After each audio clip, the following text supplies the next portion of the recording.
My name is Jen. I'm a registered dietitian and health supportive chef.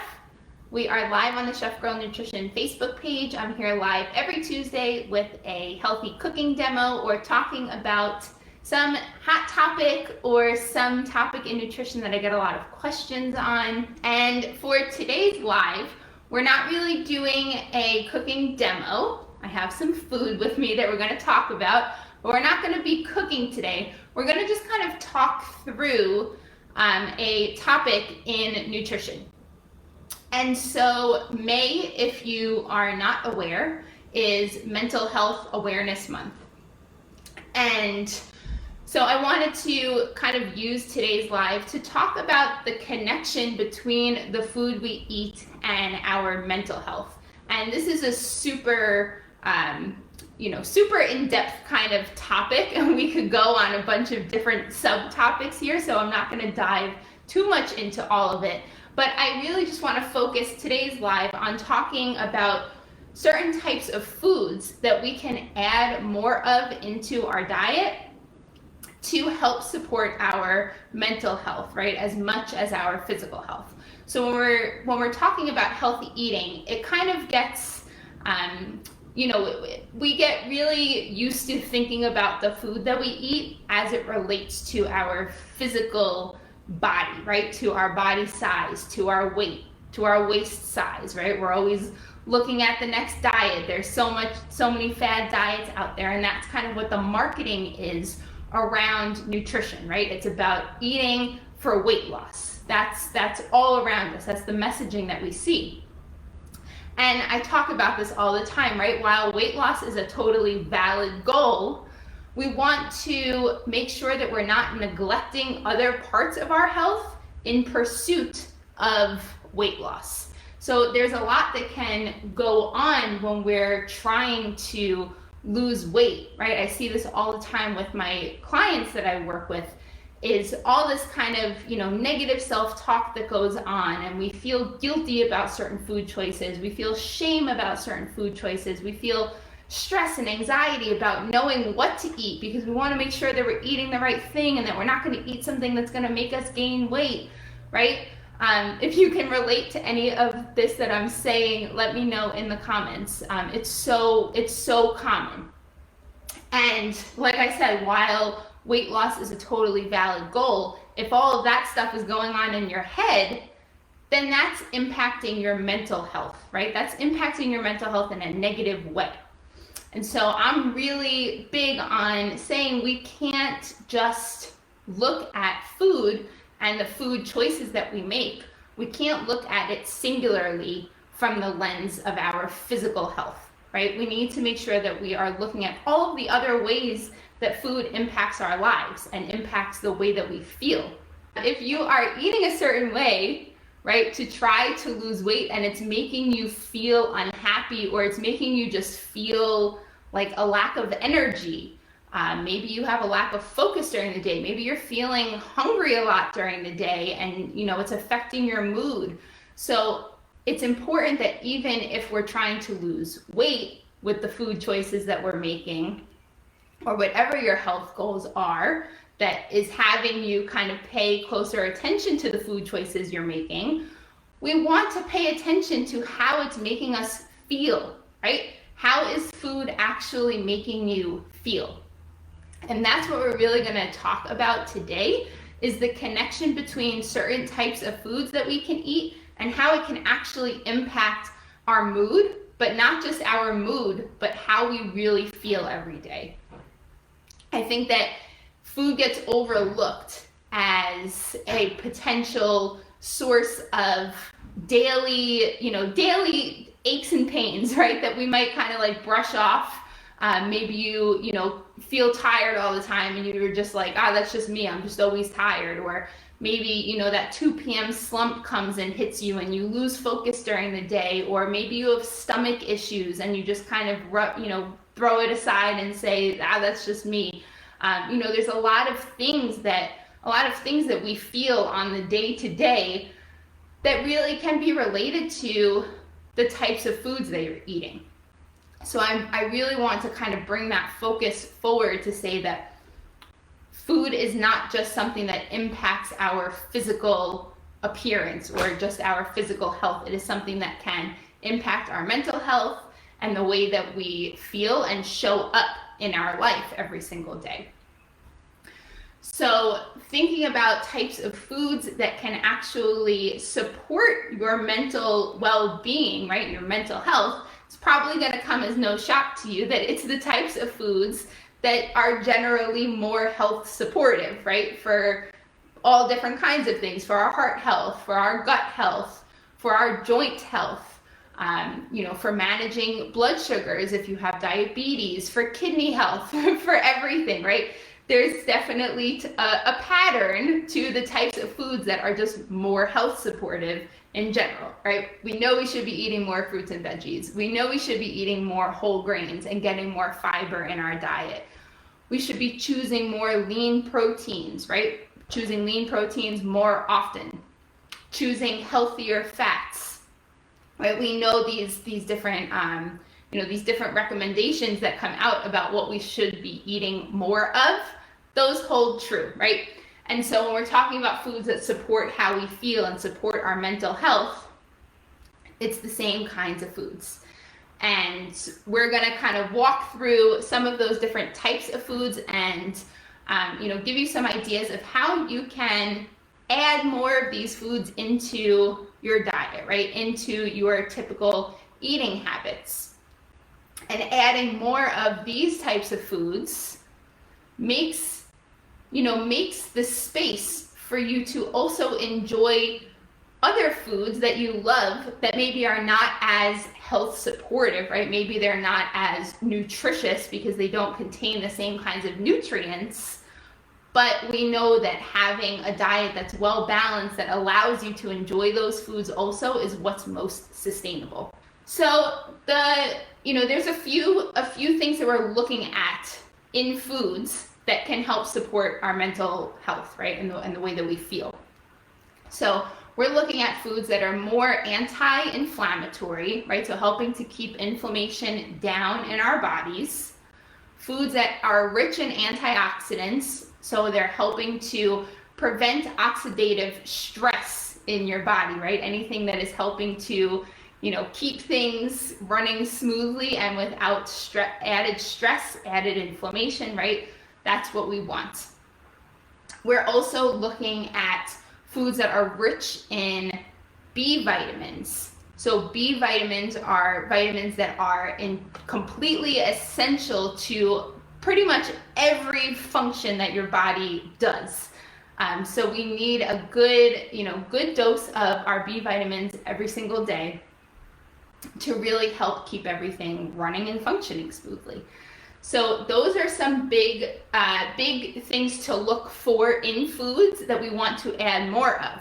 And on the flip side of that, there are certain types of foods that can exacerbate symptoms or exacerbate feelings or feeling not your best, right? So those would be foods that are pro-inflammatory, right? That might actually cause inflammation or worsen inflammation.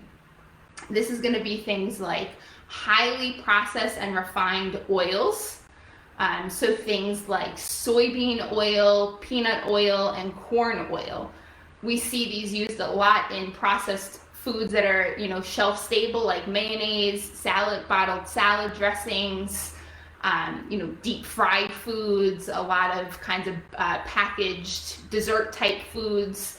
So while these oils might not inherently be bad, it's that they're so highly processed and refined to be used in bulk that the quality of them ends up becoming affected in that way, and they can actually cause inflammation in the body. So quality does matter, right? When we're talking about our food in general, there is a piece to the puzzle about the quality of the food that you're choosing as well. Also, we want to be mindful of how much added sugar we're having in our diet, right? So too much added sugar can also play a role in impacting how you feel. It can impact your brain health, impacting your mental well-being. So those are some things that we want to try and limit. But back to the things that we want to add more of, right? Because I'm always going to come from the place of what can I eat more of, right? To make myself feel good. What's wrong with that? If you think about food in that way, of what kinds of food should I eat more of so that I show up as my best every day. I wake up feeling great, right? I wake up with a clear head. I have sustained energy throughout the day. Like, who doesn't want that, right? So if we can think of adding more of these nutritious foods into our diet from the place of how it's going to make you feel, that's certainly a good motivator to incorporate more of these foods into your daily eating habits. So starting with our healthy fats. So there are healthy fats and less healthy fats. We have on the healthier side our unsaturated fats, and on the less healthy side our saturated fats. So we want to have more of our healthy unsaturated fats. We want to have more of those each day than our saturated fats, right? So not saying that we can't ever have saturated fats, but our ratio should be more unsaturated and less saturated. Particularly when we're talking about supporting our brain, right? Because if we're talking about our mental wellness, we're really talking about supporting our brain health. We really want to focus on these healthy fats and also making sure that we're getting enough omega-3 fats in. So some of our healthier fats are going to be olive oil, right? Extra virgin olive oil, regular olive oil, avocados, and avocado oil, right? So avocados have natural fat in them. That is a great unsaturated fat, and so is avocado oil. So that's a good option, a good other cooking oil option to have around with olive oil. For our omega-3s especially, we are looking at fatty fish like salmon. And I wanted to show you, this is a frozen piece of salmon. Sometimes there's just ice on the outside that I'm rubbing off. Sometimes there might be, an accessibility issue with something like salmon because it can be expensive. It can be hard to find good quality salmon. Frozen is a great option. It's the same, right? The same nutritious fish. It's usually cheaper. Another alternative, which we've talked about before, I don't remember in what video, but we talked about it before. We worked with canned salmon, and canned salmon is also a really great alternative that's more affordable than buying fresh salmon fillets. So there are different options. Salmon is also not the only fatty fish that is rich in omega-3s. There's also cod, mackerel, anchovies, and sardines if you're into that. So those can all be really great options to get some omega-3s in. Then of course we have our nuts and our seeds, right? So that also includes nut and seed butters. Now you want to be cautious with something like a nut or seed butter that it is natural, meaning there's no added sugar and no added oils, right? So this is organic peanuts, sea salt. That's all that it should say. With any kind of nut butter or seed butter, right? It should just be the nut or the seed and salt if you're buying a salted one. That's all that should be in there. Great healthy fats, right? Also, seeds like chia seeds, flax seeds, and hemp seeds are particularly good sources of omega-3 fats. So if you're looking to change up your nut and seed game, wanting to, add some more of this into your diet, these are a great chia seeds, flax seeds, hemp seeds. Any of those are great to kind of add into your staple items to have on hand. And they're all super, small and easy to just kind of toss on a salad, toss in a smoothie, toss on a yogurt bowl, toss in your oatmeal, toss on your grains. Like there's so many ways to just add a little sprinkling of it for an extra dose of omega-3 fats. So I definitely recommend having different nuts and seeds on hand that you can easily toss into really anything, or to have as a snack, right? That can be a really great snack too. So those are going to be some of our healthier fat sources. Another good source of omega-3s is soybeans. So soybeans can be a really great source of that as well. Also, when we're talking about nuts, walnuts are a particularly good source of omega-3s out of all of the nuts. So there are some tips on some foods to include that are filled with really good healthy fats that support our mental wellness, right? And then, like I said, trying to reduce the highly processed and refined oils like soybean oil, corn oil, palm oil, peanut oil, trying to kind of reduce those a bit. And, you know, have your kind of go-to staple oils that you use, right? So I always have olive oil, avocado oil, and safflower oil is another one that I always have on hand. You just need like two go-to oils. I always recommend having olive oil, and then you want to have some sort of higher heat neutral flavored oil. So that would be something like the avocado or safflower oil to use for cooking when you don't want the olivey flavor from olive oil in your food.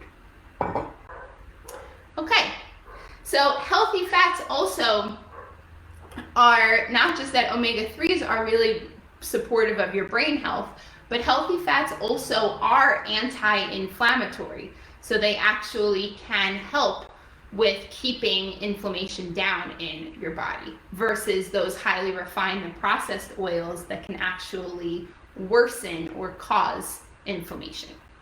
Like I mentioned before, we know we want to eat more fruits and veggies, right? And so fruits and veggies are going to be filled with those B vitamins that I mentioned, and they're filled with fiber, right? So we need fiber, and most adults do not eat nearly enough of it. So any ways that we can increase our fiber intake helps. One, because like I said, if you're eating, fiber is only in plant foods. So you can only get fiber from eating more plant foods, from eating more fruits and veggies, from eating more whole grains, from adding some beans and lentils and things like this into your diet. That's the only way to add more fiber from food, right? Without having to take a supplement. And getting these kinds of nutrients from food is always the best, first line of defense before trying a supplement. So you always want to try and get these nutrients in from food first. So we want to increase our intake of fruits and veggies, right? And particularly vegetables like dark leafy greens. So I have some spinach here. So spinach, kale, collard greens, Swiss chard, even things like romaine lettuce. The darker the green, the more nutrients that are in there.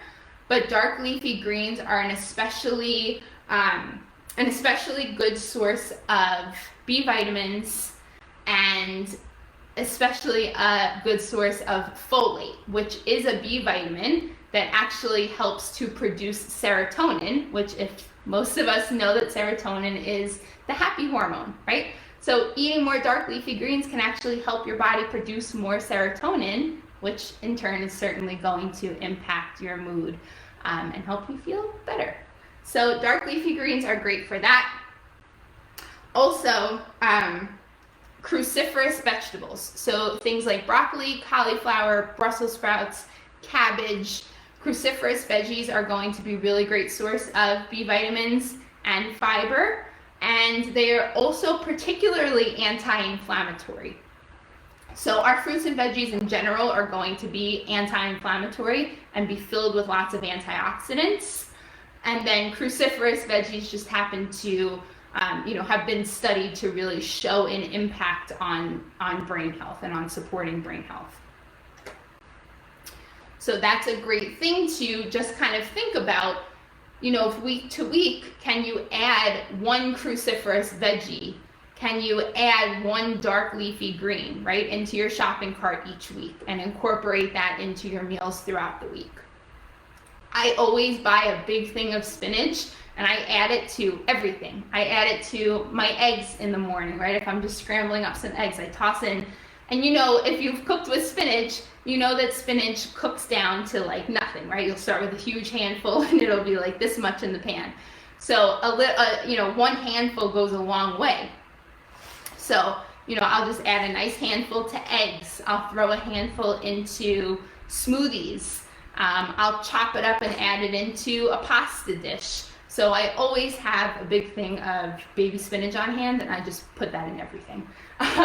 So that's just a good, a good way to kind of look at it, because, and this is going to take me into moving into another topic here, another idea in this conversation, is that your overall dietary pattern is always what matters more than your food choices in one single day, or even in one single week, or even in one single month, right? I could keep going, even in one single year.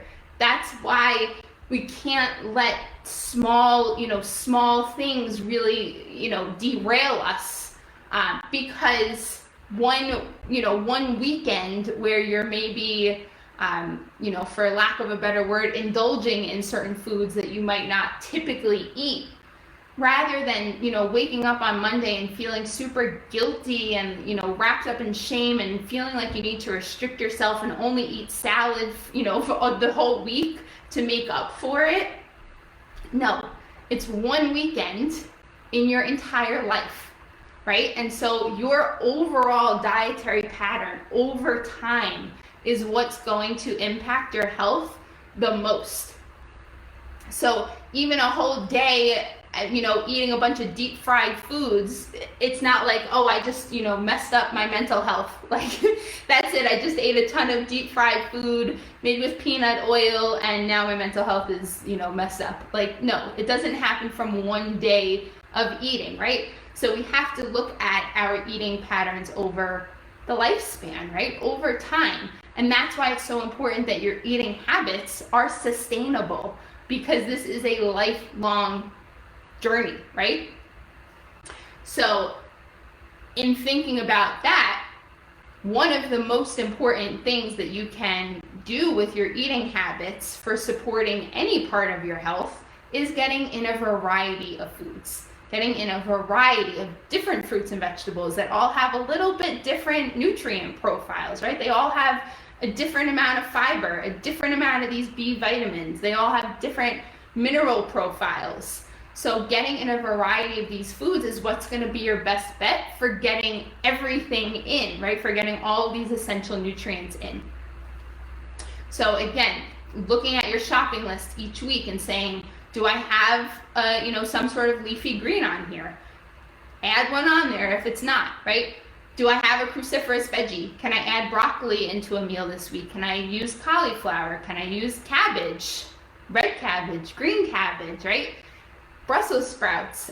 There's so many different types of these, fruits and veggies that there's always room for more variety and trying something new. Okay. Then we're also I mentioned whole grains, right? So whole grains are also a really great source of B vitamins and of course fiber again. So trying different types of whole grains. I have farro here, which is one of my favorites. Quinoa, of course, any sort of whole grain. I have rolled oats here for oatmeal and different kinds of oat dishes, right? Whole grains, incorporating more whole grains into your diet, trying to choose whole grains more often than refined grains. So again, not saying that you should never eat a refined grain, but trying to make at least half of the grains or starches that you eat in a day, trying to make at least half of those whole, right? So trying to switch out, maybe it's switching out white bread for whole grain bread. Maybe it's switching out white rice for brown rice or a different grain, right? Maybe it's just switching out rice for a different kind of grain, because same thing goes for whole grains with getting variety, and there's so many options to choose from that if you're kind of on a rice kick and rice is kind of your go-to, maybe you try a new one, right? Maybe you try a new kind of whole grain, and that also keeps things exciting, right? I'm always talking about that. The variety helps to also not just help you to get more nutrients in, but helps keep your eating exciting. Some people are totally cool with eating the same meal day after day, week after week, and are creatures of habit, which is fine.